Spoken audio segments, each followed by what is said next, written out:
началу нового учебного года компания «Лукойл Коми» подготовила почти 1000 подарков для школьников республики. В этом году они с экологическим и экономическим уклоном. Свои комплекты получили и первоклассники из Уссыльмы. Это экономическая игра, которая называется «Нефтяная вертикаль».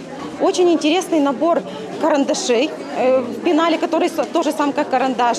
Раскраска и закладка с пожеланиями от депутата Александра Лейфрида. На первом уроке родители, бабушки и дедушки, районные власти. Подарки от нефтяников стали для первоклассников настоящим сюрпризом. С большими бумажными пакетами детские ручки справились без проблем. Получив их, они начали заинтересованно копаться в них, доставать. Все встали с мест. Им было интересно, что там. Разбирать и играть они уже будут дома с родителями, со взрослыми братьями и сестрами. Но с раскрасками уже уселись и раскрашивали.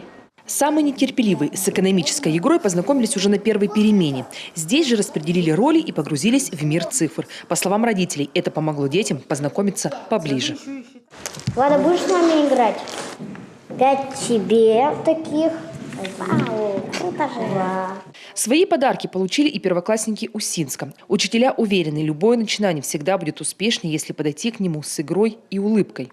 Помогли в этом нефтяники из «Лукойл Коми». Развивающие подарки оценили и юные школьники, и родители. Чтобы всегда понимали, что учеба – это в том числе и игра. То есть и мир можно познавать через игру.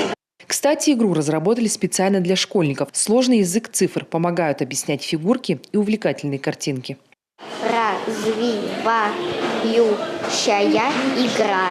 А это уникальная раскраска с главными героями – медведем Тиман Печорычем и нефтяной капелькой.